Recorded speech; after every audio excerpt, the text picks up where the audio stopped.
Hey, welcome into the Big Ten Huddle. I'm your host, JR. I am remote today, so I'm not in my normal setup. My mic probably sounds a little bit different, but we're going to make it work. I have with me today casual Big Ten, Kent, and Chris making his first appearance from the Boiler Express on with us today for the Big Ten Huddle. Before we get into it, I'm going to let these guys introduce themselves, tell you where you can find them at. Kent, why don't you start us off?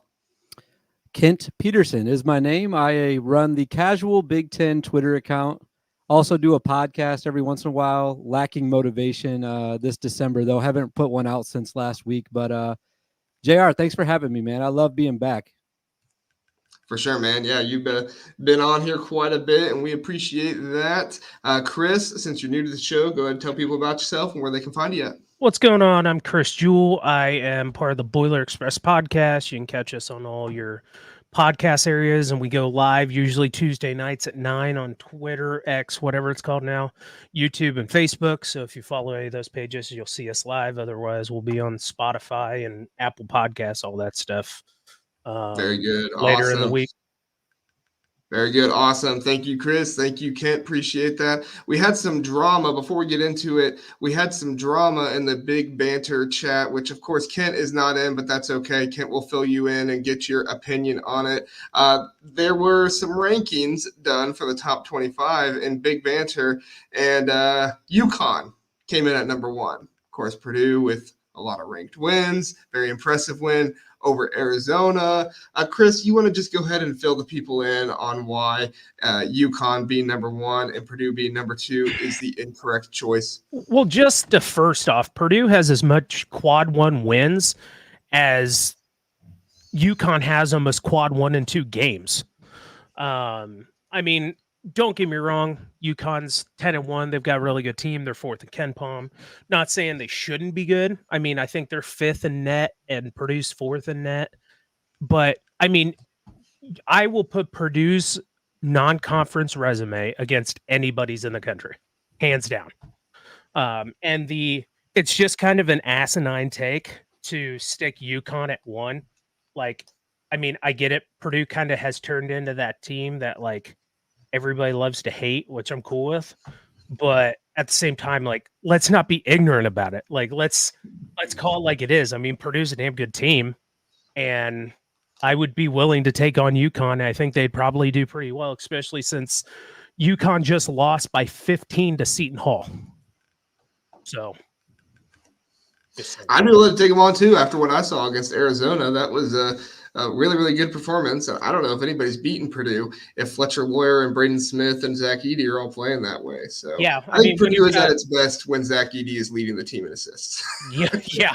I mean, when you've got Fletcher Loyer scoring 27, Braden's got 26, and Edey's the third out of them with 22. I mean, you're doing pretty well, and I'm not really sure who's going to beat a team if they start rolling like that. Yeah, for sure. Kent, you let us know. Are we crazy for thinking Purdue is number 1, or are you on the same page? No, they're definitely number 1. There's no doubt about it. Like Chris was saying, the non-conference wins that they've gotten this year are unmatched in the country. My big beef that I've had this week, it's not big banter related, but I got into it with people because I was talking about how there was a tweet that was circulating about how Matt Painter is not getting the respect, or he's disrespected, and for good reason in the postseason. You know, Purdue has not had the best performances, but my pushback on it was that every year college basketball teams, especially in this era, are very different. And I understand that the coach is the same, but this is a brand new team. And if you don't look at it as a brand new team every year, then you're just kind of you're kind of wearing blinders. If you're asking me, you know, just because they lost last year or even the year before that or the year before that, in whatever round that they lost in, it's a new team this year. This team is way better. This team is more experienced now. And that's kind of the pushback that I was getting on Twitter this week is like, man, this team is really good and they're going to be hard to beat no matter what time of year it is. So I'm excited to get to March because I'm not a Purdue fan, but I am kind of caping for them a little bit and hoping that they go make a deep run, especially in the big dance, because all the nonsense that's been talked about Coach Painter. Well, and at the same time, too, I'm an Ohio State fan, and it doesn't feel good watching my team get pummeled and beat to a pulp. And then the other people are like, "Oh, but that team's no good." It's like, no, they destroyed us, and they are very good. So please make me feel better about my team. And I Yeah, think exactly. one thing that's always been kind of like, I understand the issues at hand when it comes to March, and I mean, nobody can deny it, but at the same time, like, you can't deny Painter's a very good developer, and he's very offensive smart. Like, the dude is just, I mean, I think last year there was something that they have, like, their playbook is like 320 plays, and like, it's out of like, I don't know how many sets, say 10 sets, but like, I mean, just the offensive mastermind that he kind of is pretty incredible. And like, I think it's a little bit of a disservice to say that like Painter isn't an elite coach just because he hasn't won. I mean, he's pretty elite. He just has, I mean, it's just a hump to get over. It's like Peyton Manning with the Super Bowl up until he beat the Patriots and went to the Super Bowl. I mean, he kind of had that monkey on his backs. And I think, who was it? Dan Dockich or Jay Williams or somebody last year said, as long as you're getting opportunities by going to the dance, it's going to happen eventually. It's a numbers game. I mean, but you've got to try and win 6 games against the best competition in the country. And usually it's, every other day you're playing games. It's tough and it's a lot of luck. We got Dylan in the chat. Chris, I know that guy. I know him. We are a podcast together. So thanks, Dylan, for being here. Appreciate you. We do. Me and Dylan have a podcast together. I wasn't aware of this. Yeah. I'm sure if you invite Dylan on, he'll come on. He doesn't talk sports very much, though, so just be aware. Okay. He's on a sports podcast, and he doesn't talk very many sports. So. That's perfect. You need guys like that. There you go. I do want to remind you, even though we were giving him some heat there, we are brought to you by Big Banter Sports, bigbantersports.com. Of course, it isn't all fun, but we're definitely going to call it out if there's something we don't agree with. Make sure we're holding the media group accountable. And then also, if you're watching this on YouTube, please do like and subscribe. We appreciate that. If you're watching it on Twitter, please do give us a retweet. We also appreciate that. And as well, if you're listening to this on podcast, please do give us a rating, subscribe over there. We appreciate that. All right. Dylan, fill us in again. It's comedic relief, JR. Thank you. Yes. I need some more comedy in my life. Appreciate that, Dylan. All right. Well, let's get to our first matchup, guys. We had Michigan playing. Where's my thing? There it is. Florida. Yes, Michigan played Florida. It was double overtime, so that's why you see the 101 to 106. It was a very, very fun game to watch. Unfortunately, I missed the end of it because I had to do my podcast last night when they played, so these guys can help fill me in on the end of the game.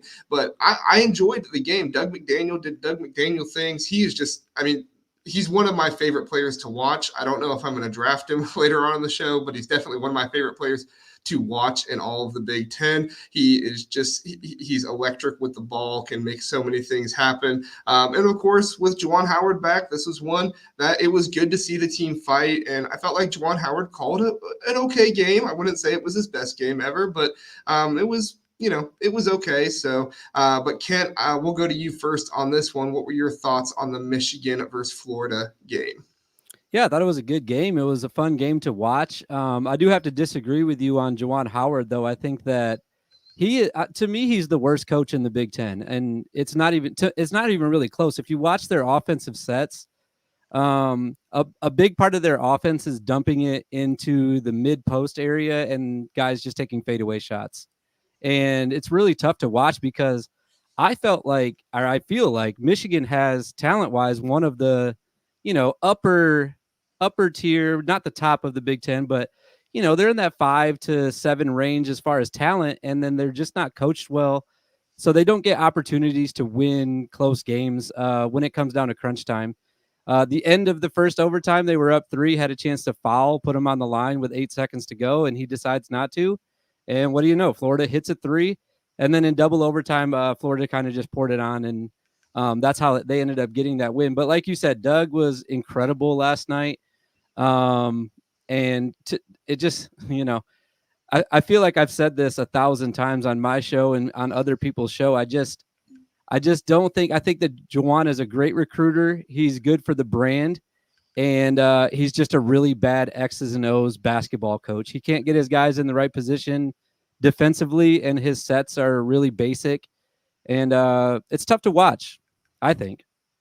No, yeah, I agree. Like I said, I don't think it was a good game called by him. I think it was, like I said, okay. I definitely think there are things that Juwan needs to be working on more in practice with his players. But your criticism is valid. There were things that he messed up on as well. Unfortunately, I didn't see those things at the end of the game, but I appreciate you filling me in on those. Chris, what were some of your thoughts on the Michigan Wolverines playing Florida?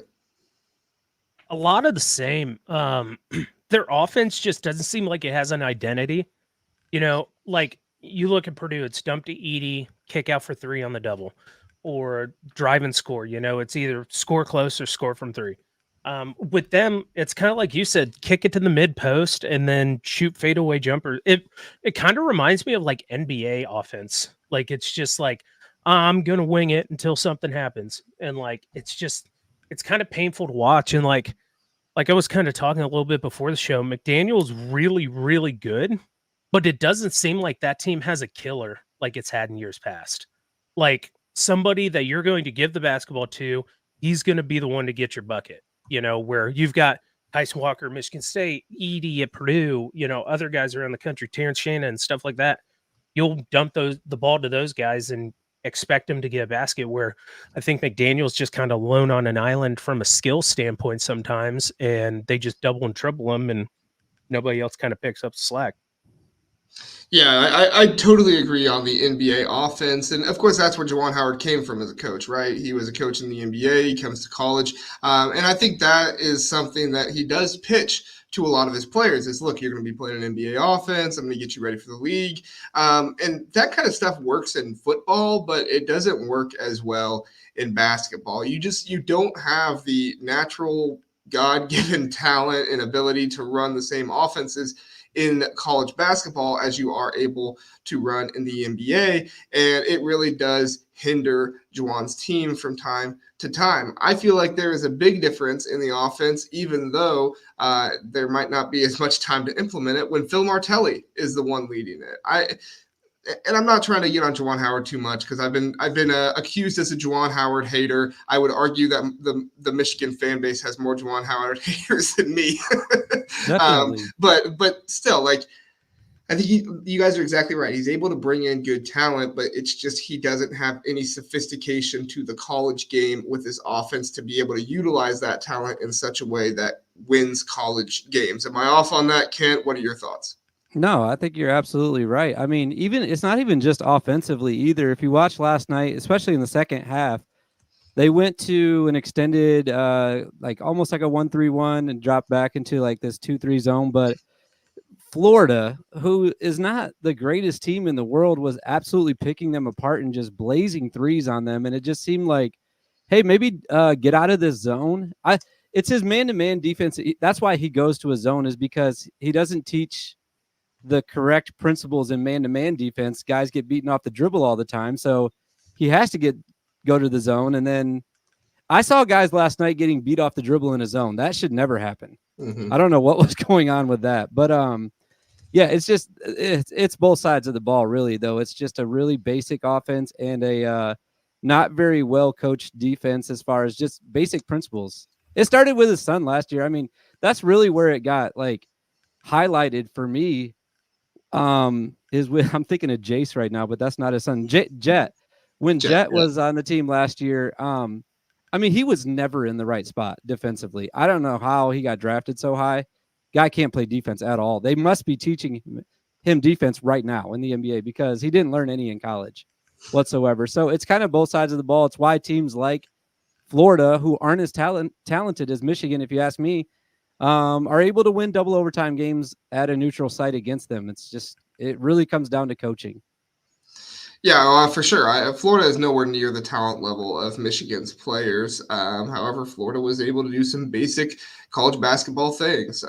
Chris, in your opinion, I know you don't follow this probably as closely as some other fans, but from an outside perspective from Purdue, in your opinion, do you think Juwan Howard is in danger of losing his job this year at the end of the year, or do you think they're going to kind of stick around with him and kind of wait it out?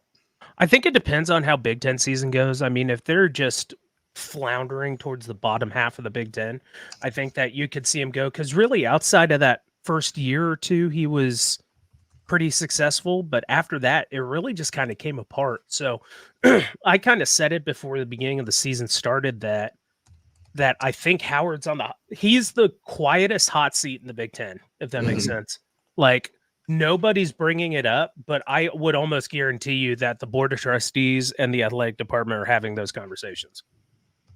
Yeah, no, I agree, especially after the situation that happened with John Sanderson, I think is how you say his name, but with him. And if you ask me, with the way Michigan sports have been, John Sanderson is way more valuable to Michigan than Juwan Howard is. So at the end of the day, I feel like this is a situation where probably they're going to let Juwan Howard finish the season, and there will be kind of like a mutual parting of ways, or Juwan Howard will find a job in the NBA or something like that.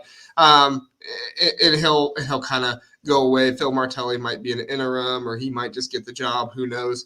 But it's definitely going to be an interesting situation. I know Michigan fans are vying for John Beilein to come back, which I can't say I blame you. He was an excellent coach. So, Kent, what are some of your thoughts on that? I mean, that'd be great for Michigan. Talk about a guy that never has his guys out of position, especially defensively. And, I actually met Stu Douglas a couple years back, and I was able to pick his brain a little bit just about John Beilein specifically and his coaching style. And he just talked about how his practices are so meticulous and everything has to be in the right spot at the right time, or they redo it. And, it's kind of like the drills are difficult. And it's just kind of the opposite of what I imagine practice would look like right now under Juwan Howard. So, yeah, that'd be great. I don't think that's going to happen. But I do think that you guys are kind of right on the nose here. If the Big Ten season, things don't get turned around, I think this will be his last year there, and for good reason. Yeah, I think so too. I think it's kind of just like a ticking clock at this point, unless Juwan Howard pulls something out of the hat this season and makes something happen, which even though the Big Ten is down, I just don't think I see that happening. So, yeah. All right, guys, let's get to our next game. We're going to preview. Oh, where's it at? No, it's not showing up. Oh, well. I think it's on there. Illinois, Missouri. Oh, is it on there? Yeah, it's on there. Yeah, I'm seeing it on my end. All right, sorry. All right, let's preview Illinois versus Missouri. Obviously, Illinois near a top 10 team in the nation at this point, so they're going to be favored in this one. I did not see any odds out for this one on the CBS Sports app yet, so there might be odds somewhere else, but that's normally where I get my odds. I didn't see any out. I think Illinois will definitely be the favorite in this one, though. Chris, let's go to you first. What are some of your thoughts going into this game with Illinois facing off against Missouri? I definitely think, this is a game that Illinois should handle. But as it's that kind of like we talked about with some other teams, it's that weird time of year where things can be weird, especially at a neutral site, that you can kind of get tripped up, especially because, in a week and a half, they play Purdue at Purdue. Mm-hmm. So, and they've got Missouri, Fairleigh Dickinson, and a bipolar Northwestern in the next week. So I think it's one they should handle. And I'm looking up the odds for the game. That's what I was trying to do too. I didn't see them either. I don't know if there are any odds. If there are, it might be. Let's set the line right now. Let's set the Big Huddle line at. I'm going to say Illinois minus 8.5. Is that too much? I was going to go to maybe 11 or 12, but 8.5 is probably more realistic. Yeah, I think that'd be good. Over under? You got an over under on that one, Kent? Oh, that's going to be 157.5. 157. All right, look at that. Mm-hmm. That's our the betting line, extraordinaire, Kent. I'm really interested when it comes out to see how close I am. Yeah. I think we'll let you do a victory lap if you're right on the money. But yeah, back to it. I think that it's very much a game. Terrence Shannon should do Shannon things, and everybody should just be pretty solid. But man, they got to stay locked in. And being a neutral court, it makes me nervous because It just I don't even know where they're playing at, but it's just gonna be oh, they're playing St. Louis, Missouri at the Enterprise Center. Okay. That said, I don't know. I think it'll be interesting. It's one that they could definitely get caught looking, and it wouldn't surprise me because they should win, but I don't know. Yeah, no, I think so too. I think Illinois should win this game. It's going to be big for them to get that as well. Kent, what are some of your thoughts on this game? I mean, I actually like Missouri a little bit in this game, not to win outright, but if it's a big spread, I'll probably bet them. And the only reason why I say that is because the two games that I've watched of theirs was the Minnesota game first. And I feel like, and not to get on a Minnesota tangent here, but I feel like Minnesota's getting even more disrespect than they deserve at this point, because I feel like they've been playing pretty tough this year. And in that Minnesota game, they had an 11 Minnesota or Missouri? Yeah, Missouri played Minnesota. Oh, okay. Sorry, I thought you were going to mix up. Sorry, go ahead. Yeah. They went to the barn and came back from down like 11 with like 3 minutes to go. And Minnesota totally nerfed it in that game. But other than that, though, I feel like Minnesota's a little bit stronger than what people are giving them credit for. So that was a good win. And then you look at they went to a couple weeks ago, they went to Kansas and they kept it within 10 at Kansas. I don't know how great Kansas is at this point, but it's always tough to go to Kansas and play kind of tough there. So I think that Missouri is going to be a formidable opponent against Illinois, who I have been getting. I feel like this is anyone that has Twitter, but I have been getting so much shit. Oh, can I cuss on here? I'm sorry, dude. No, you're good. Go ahead. Okay, I'm sorry. I've been getting so much crap about Illinois, where I had them on the power rankings this year or this week. I had them at 5 in the Big Ten, and it's really because their best win is Florida Atlantic at this point. And I'm not going to go through their whole schedule, but I like Illinois. I just don't like that they haven't beaten the good teams that they've played so far. And I'm talking about Tennessee and Marquette, and teams like Wisconsin, for example, beat Marquette. So I think this could be a good game tomorrow. I'm looking forward to seeing this. I think that Missouri's better than people think. Illinois might be getting a little bit too much credit, but I've been wrong lots of times on things like this. I wouldn't be surprised if I'm totally off and Illinois just blows them out tomorrow too. That's also a possibility. That's why basketball is so much fun and why I'm so looking forward to it tomorrow. Well, Illinois has a strong weakness on their team, which is the lack of point guard. And I know Illinois fans talk about it all the time, and sometimes it really helps them in a game if the defense is not able to counter that very well, and sometimes it can also be their detriment. I felt like it was their detriment against Tennessee. Now, there were some questionable calls in that Tennessee game, but still, Illinois, I don't want to say gave up, but they kind of got frustrated, got down on themselves, and didn't play as well. And so for me, it just feels like this Illinois team is kind of like hit or miss sometimes. I think when Illinois is playing good Illinois basketball, they're one of the best teams in the country. I think they're a top 10 team when they're playing that well. Unfortunately, they have these sleeper games where they don't play as well, and then they turn into not even a top 25 worthy team because they're not playing together or they're getting frustrated, they're not playing well. And some of that comes back on Brad Underwood. What is he actively doing combating some of the bad, mojo or body language, whatever you want to say, with it all. I think they are more mature this year, so I think we're seeing the good version of Illinois more often than the bad. But for me, it really comes down to that. This is more about Illinois choosing to win this game or allowing themselves to lose. I give all the credit in the world to Missouri because I think Missouri is a good team. Unfortunately, it's kind of like last year. They didn't play as many people in the non-conference, so it was kind of hard to gauge them early on. But I still think, what's their coach's name? Dennis Gates? Is that the Missouri coach? Right. But I still think their coach is a good coach, and so I think he can get them together and playing well. It just really comes down to what Illinois team are we going to see? And I hope we see the really, really good one because that's the more fun one to watch. Yeah. So, all right, guys, let's move on to Maryland at UCLA. I hope that's showing up because it's not showing up on mine. Okay, excellent.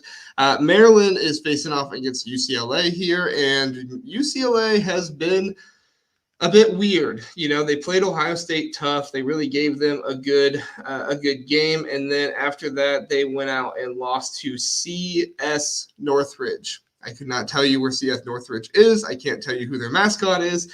They have a logo on the CBS app, so that's good. Typically, if they don't have a logo, that's really bad. But still, I mean, losing to them 76-72. I didn't get a chance to watch that game, but I watched some of the highlights. And UCLA, they are just offensively deficient. They don't have the offensive players that they quite need. But Maryland is playing some better basketball now than they once were. At the start of the season, they were losing quite a bit, and they lost to Indiana. But in their last 7 games, they're 6-1, so that is good. Not great competition in those 6 games, but definitely somewhere where you want to be. Kent, what are some of your thoughts going into the Maryland and UCLA game? Yeah, based on the last week, just a couple bad teams facing off because you mentioned the UCLA game. What was it? I think last night, but Maryland was struggling with Nicholls State last night. Yep. They borderline. I feel like they got outplayed in that game, to be honest. Oh, they did. They let Nicholls State come into their house and kind of push them around, and that's pretty embarrassing, man. You can't have that happen. So, I mean, talk about a throw your hands up game. I have no idea who's going to win this game or what's going to happen because you have a Maryland team that I think is relying too much on Julian Reese to be a guy, and he's just not that. He's a good role player, and it's just everything you said about Maryland is already true. Offensive deficiencies across the board, it just feels like. And to me, it just seems like it's more of a passion thing. It doesn't seem like they're ready for any game, and they're just not like excited to be playing basketball right now. I don't know what it is. But I'd like to see some more fire from them in this UCLA game, maybe turn things around a little bit. This could be a good boost for them. I'd like to see them win this game and it, kind of propel them into some more wins entering the Big Ten play. Oh yeah, and at the beginning of the year, they were thought of as going to be a top half, possibly top 4 team in the conference. Yeah. I mean, you had Jameer Young, you have Julian Reese, you have the star freshman Harris Smith, I think is his name. There's so many freshmen, I get their names mixed up. But anyway, he was coming in. He was supposed to be a big help for their offense, take some of the weight off of Jameer Young, and it's just not turned into that, and this Maryland team hasn't looked great. I kind of put it more on Kevin Willard, or Willard. I put it a little bit more on him. I see what you're saying, Kent, that the guys aren't exactly up for every single game, but to me, that goes back to coaching. Why aren't your players getting up for these games? Why are your players not giving what looks like max effort? And you've had an offensive issue all season long. I mean, they scored 40 points against Villanova. Villanova's not a good team. I know Villanova was thought of at the beginning as a good team. They've lost some bad games. Maybe an average team at best. I don't think Villanova is a good team, and you can't score only 40 points on them. So I have concerns about this Maryland team. I'd like to think that they win. I will probably pick them to win ultimately because of some of UCLA's deficiencies. However, I'm not super confident in that. Chris, what are some of your thoughts? Yeah, I probably wouldn't pick Maryland just because they're going on the road. They're 0-2 on the road this season. And, I mean, they've just lost some abysmal games. I mean, they lost to 110th ranked Davidson and 174th ranked UAB. Those are KenPom numbers. And, and Nicholls was 261 in KenPom, and they only won by 6. Like, Purdue had that a few years ago where they played Nicholls and gave up 90 points. We still won, but that was kind of the beginning of hey, our defense kind of sucks this year. It was Jaden Ivey's kind of breakout year. And it was kind of hey, offense is not good. We should probably fix that.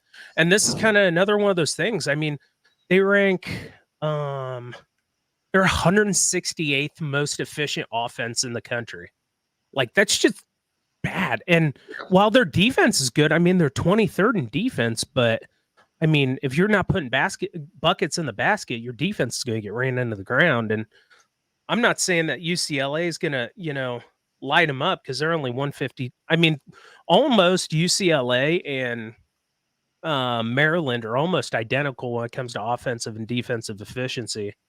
I think they both played at Villanova just as a common opponent at this point. I don't know if that matters as much in basketball because every game is so different, but UCLA only lost by 10. I didn't see that game. I don't know if that was like a comeback. We're down by 20. Yeah. But I do know that Maryland was down by like almost 40, right? At one point. Yeah. And then It was ended up bad. losing and made it look respectable by 17. That was not a 17-point game. No. So if you just look at that one Respectable game by and 17. Yeah. yeah. It's just, I just don't see, because I think they're just trying to lean on, like you said, Reese too much and Jameer Young way too much. Like, I think they're trying to put all their eggs in those two baskets, and it's just coming apart at the seams because nobody else is doing anything worth a dang. Yeah, for sure. So it's definitely not a good situation for Maryland. We haven't talked about them much just because, there's not been many great games to talk about them with, but I'm excited that we get to talk about them a little bit now. Let me move one more player over here. Sorry, I've been making these players on here. Okay, let's get to our last, or not our last, our That's second pretty. to last. JR, you could be like Michigan's coach. You just moved a player somewhere. That's pretty good, man. Yeah, man, that's what I do. All right, give me a second while we move Juwan around Howard can't even do that. the things here. There we go. All right. So we have a nice little Excel like sheet here to this. help us out. So what we're going to do here is I have Kent, JR, and Chris under the Big Ten midseason predictions. We are going to go place by place rank, and we'll start with Kent, then we'll go with me, then we'll go with Chris, and we'll just kind of snake it, go down and around like that. And we'll just one at a time give who we have at the very beginning of or at the top, and then go all the way down to the bottom. So Kent, go ahead and surprise us with the number one pick, because everybody is so wondering what you're going to pick to be the number one team at the end of the season. I mean, it's definitely Purdue. Let's be honest. Let's be real. I think that the only team, I still believe this. I said this at the beginning of the year, and I'm glad that they've proven me kind of right this week. I think the only team that could give them any pressure is Michigan State. And I'm not confident enough to put them ahead of Purdue. So Purdue's number one at the end of the year. Yeah, I tend to agree. I'm going to go ahead and move that over. There we go. Purdue for Kent, Purdue for me. I agree. Zach Edey, Braden Smith, Fletcher Ward, even if they drop a game or two, I feel like it's going to be so competitive with everybody else that Purdue's just going to eventually pull away and win this one. So, Chris, I know our resident Purdue fan, you are going to be very hard to gauge here on what you're picking. Yeah, I definitely, I bet it's going to be difficult, but yeah, it's going to be Purdue. Yeah, that's what I would think. You got any reason for it? Or you? I think it's just, they're just the most complete team in the conference. I just don't see, especially, like I said, if Braden and Fletcher continue to play the way they have, especially Fletcher, he's shooting like a ridiculous amount when it comes to playing top 5 teams. Out of like the top 10 scoring against top 5 KenPom teams, Fletcher has like 2 of the highest games or something like that. Like it's some astronomical number. I saw it on Twitter the other day. I'm probably butchering that all to bits, but I just don't see how because that was the detriment to Purdue last year, was they just couldn't hit outside shots. Now they're leading the Big Ten of 3-point percentage. Yeah. I think that's just going to be big. And Lance Jones brings an aspect of the team that Purdue didn't have last year. Lance Jones, Cam Heide, and Miles Colvin, the athleticism that they bring, that they can just turn it on and just start running up and down the court. Their pace is a lot better. I think it just kind of makes sense to me. I agree. I really like Miles Colvin. All right, who's your second team, Chris? Oh, I don't know. This is what like one makes sense, and then everybody else is difficult. Like, part of me says Illinois,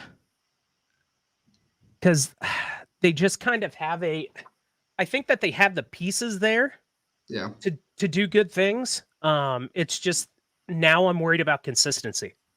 If they can do it every night and things like that, I think that they could fight to get into that, that double bye section of the Big Ten tournament. So I'm going to go with Illinois. All right, we'll go with Illinois. They're second. I'm actually going to do the same. I think Illinois. I just think they're too talented to not be second or at least third. I know that, like I said, they kind of have their deficiencies with their inconsistencies at time. However, I think that if I'm picking the team that I think will play has the highest ceiling to play the best. I think it's Illinois, so I'm going to pick them to be second. Kent, who's your second team? I'll surprise it. I'll make it a little bit interesting here. I'll take Wisconsin second. I like the win that they already got at Michigan State, and with from the window to the crawl to the wall. I love those two guys, and I love saying that, even though it doesn't even make sense with the concept of the song. But I like those two guys. I like their offense. AJ Storr is awesome, so I'll take Wisconsin second. That's not bad. Right, number three. Number three, I'm still going to not choose Illinois quite yet. I'm going to put the guys I was just talking about, Michigan State, at 3, just for the reasons I just talked about, and then we can keep it moving, I guess. Yeah, I'm actually going to go with Wisconsin at number 3 for a lot of the same reasons, and mostly just the experience and, guys who are playing together. I think Chucky Hepburn is playing within his role a lot better this season, and I think that's been really, really good for them. So I think that they'll get to number 3. Chris, who is your number 3 team? Took the words right out of my mouth. I was going with Wisconsin as well. All right, Chris and I are twins right here. I know, right? Who's your number 4 team, Chris? I'm going to say Michigan State. I All think right. that they are starting to kind of figure it out, and definitely that Baylor game seemed like it. But again, I want to see more consistency, and I think that's a big issue with probably 12 of the 14 teams in the Big Ten right now. Is there's just not a lot of consistency with their play time in and time out. Yeah, I agree. I am going to surprise a few people here and be a little bit of a homer, but I'm going to go with Ohio State at number 4. I am praying that this happens. I don't know if this will actually happen, but I'm praying that Chris Holtmann gets the offense together and gets them to play enough defense, and that we don't go on the terrible January run that makes me want to stop watching basketball for the rest of the season. Kent, what are your thoughts on number 4? I'll take I want this to look interesting when you put this graphic out. So I think that the 4, 5, and 6 teams are all really close to each other, for me at least. And those 3 teams for me are Illinois, Northwestern, and Ohio State. So I'm going to put Northwestern at 4. I think that those 3 teams are pretty even. So I'll just for the interest level, I'll put it at number 4, because I think that they're all pretty much the same, 4 through 6 for me. I do think that there's a big gap after number 6, though. I agree. Who you got for number 5 then, if they're close? I'll take Ohio State at 5. Okay. Yeah. All right. So you'll believe in my Buckeyes for me. So I'm not Plus, I just want to make everybody from Illinois upset. That's like, that's just going to be fun for me. I'm actually going to take Northwestern at number 5. I know they lost to Chicago State, but they did beat Purdue. So, again, this is me kind of going with the ceiling of the team. I think Boo Buie is very good if he can kind of find that consistent scoring. And I think that they have some good passers down low as well. So I like that part about Northwestern. Chris, who do you have at number 5? It's very close to me between Ohio State and Northwestern. I think I'm going to go with Ohio State, though. I just think that their ceiling, as weird as it sounds, because we lost to Northwestern, which Northwestern will be my 6. But I think that they have a better long-term. That Chicago State game just really kind of sets a bad taste in my mouth, even though it sets a bad taste in my mouth for a couple of reasons, because Purdue against Northwestern was sold out of standing room only. And then when they played against Chicago State, it was like a funeral. Like there was nobody there. And it was very weird. And I think that's a big dynamic of it, is that, like, how's this team going to play on the road in Big Ten season? How's this team going to play in the Big Ten tournament when they're not at home, or something like that? Just what are they going to do to drive themselves to play well and kind of find that fire within themselves? Yeah, that's going to be a huge question for them. All right, my number 6 team, I am going to go a little bit off here. Where are they at? Why can't I find them? There they are. I'm going to go with Nebraska. I really, really like what they have down low. I think that, Kasai Tamanaga is a wonderful player to watch. I don't think he's as much of the star of this team as maybe he was at the beginning of the season. I think Juwan Gary and Rick Mast are really, really good players down low. They make a lot of good things happen for this team. And so I like for Nebraska to be able to compete well with those big men. Kent, who's your number 6? I'll take Illinois now at 6. I can hear Twitter burning up already. Yeah, it's going to be fun. Number 7, I'll take it's like all like just a flip of the coin at this Mhm. point. I'll take Indiana at 7. Okay. I got too many red teams. I get They're mixed all up. the same. Like, I Uh-huh. mean, it's funny you're mentioning that they all look the same because they're all red, but like all the rest of the teams are basically like the same. I'll make their font white. There we go. So that'll help with Nice. Indiana. Nice. Let's see. My number 7 team. I'm gonna go with Indiana. I like Kalel Ware. I like this team for different parts of it. I was impressed with the way they played against Kansas for like the first, what was it? Not last 5 minutes. Yeah. Other than that, so I thought it was an interesting game. So I'll take a bit of a wild card there with you, Kent, and go with Indiana number 7. Chris, who's your number 7 team? I think I'm gonna go with Rutgers.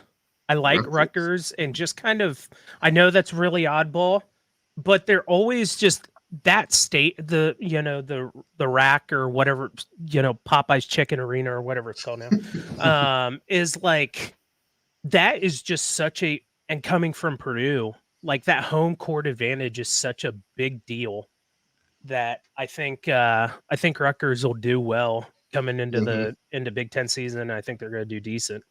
Next, I'm probably going to say IU, but I really want to rank them lower after the monstrosity they had against Morehead State last night, only beating them by 1 point.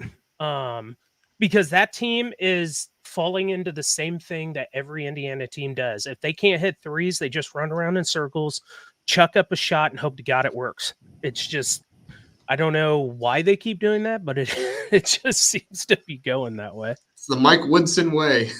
Yeah. They need to find a map. Yeah. I will finally go with Michigan State here. I predicted they would not make the tournament earlier in the year. So in order to make that happen, I feel like they have to be at least 8th. So I will cave to the pressure at number 8 and put them there. Kent, what are your thoughts on number 8? Let's see. I'll go Nebraska next. And then oh man. It gets yucky after that. It does. Can we just I guess I think the teams that are all already used. I have it marked off right here, but I think I think I'm going to take Michigan next. I know that they've got a lot of losses so far, but most of them have been within. I mean, take the Texas Tech game out; they lost that by 16. Everything else has been fairly close against some pretty good teams. I mean, Memphis and Indiana-ish. I mean, and then they did go on the road and beat Iowa already, so I think that they should be at least good for 9th place at this point. I don't know. Maybe not.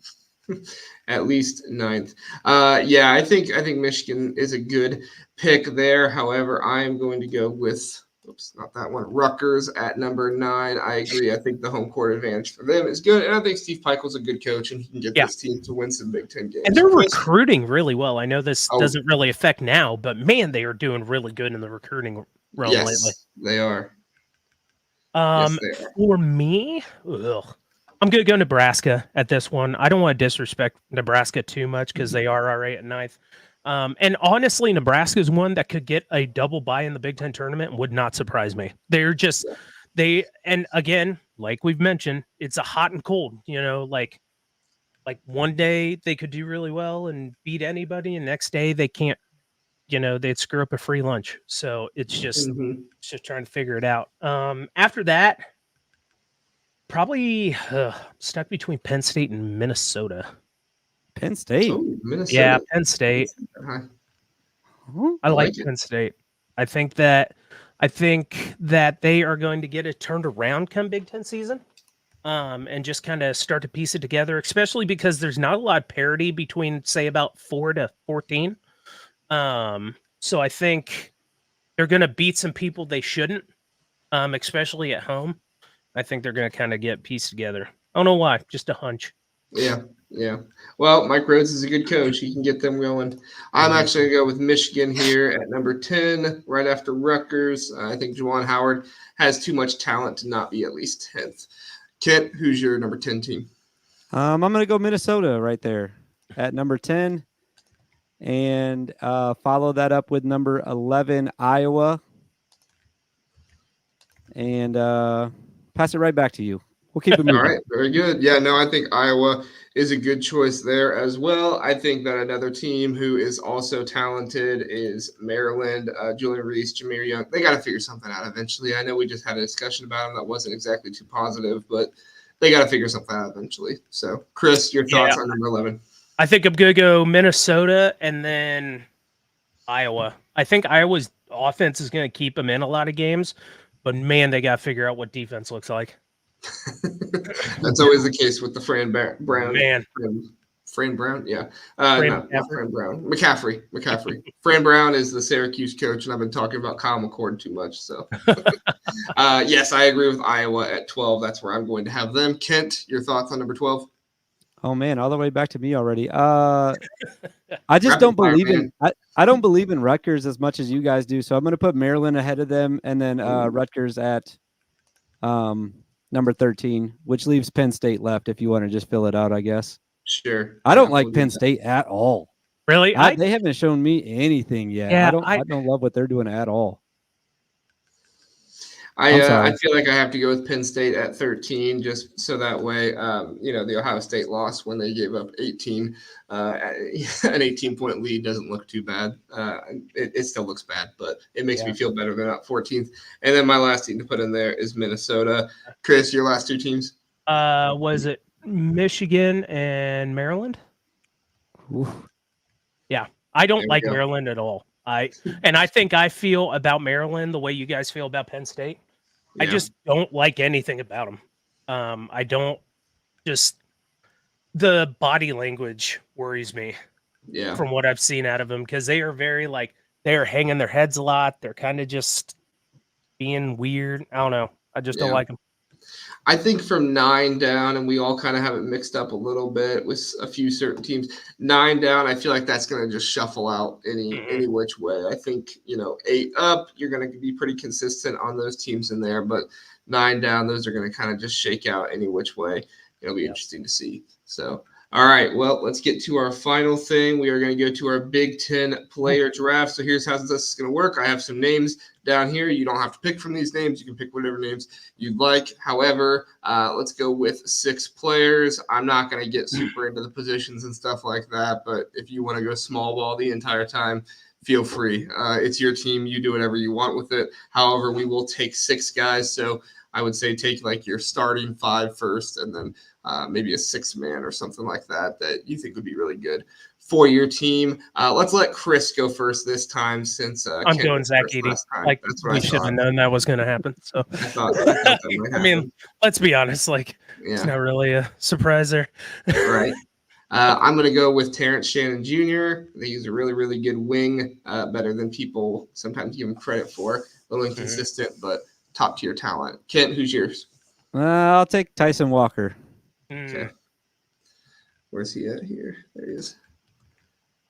All right, who are you going to take number 2 then? Oh, man. Tough already. Man. Bruce Thornton. I'm not going to let you have him. Well, good. I didn't want him anyway. I wanted Braden Smith, so that way Chris can't have him. Nice. Hey, there you go. I was just going to draft the Purdue team. If I could sneak that in there. My team's better than yours. They're all Purdue. Right. No, I think I'm going to go with Boo Buie. Okay. Yeah. And then Cliff Amore. Oh man, you got a lot of strength down there. Yep. I'm going for Nobody's messing with Chris's team. Nope, nobody's going down low. Yeah. I guess I should probably mark these off into that in a minute. My other guy, I know I'm going to have 2 point guards in this team, but I think Doug could actually be used better off the ball and be a good piece there. So I'm going to go with Doug as my 3rd guy. I'm trying to mark some of these off. Go ahead, Ken. Yeah, that'd be helpful. Let's see. Oh, man. So many guys I like on this list still. Right. I'll take I guess I'll take Fletcher Lawyer. I feel like that's a really good shooting team if I have those 3 guys to start. Yep. Yeah. And then man. Why don't I just draft all shooters? I'll take Peyton Sanford. Yeah, there you go. You draft all shooters. Chris is never going to stand a chance. No. But all big men. your whole team will foul out. So Yeah, that's fine. I am going to actually take Rank Mast in this one. Give me some rebounding help. I think he'll be a good post player down there. Chris, who's your fourth player? oh, I don't know. Nice way to start Again, it. it's one of the. I think I'm gonna go with Jameer Young.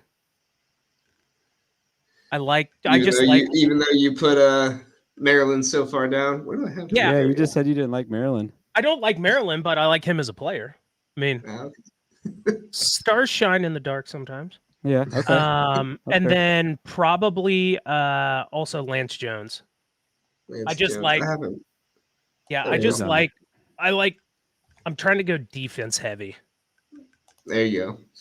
Combat the scoring of Kent there. Yeah, Kent's gonna try and shoot me lights out, but if he can't get to the 3-point line, then we're gonna be golden. I like the matchup threat, Coleman Hawkins. I don't think he's necessarily the best player in the Big Ten, but I think he's a matchup threat and would be interesting to have on my team. Kent, who are your last two?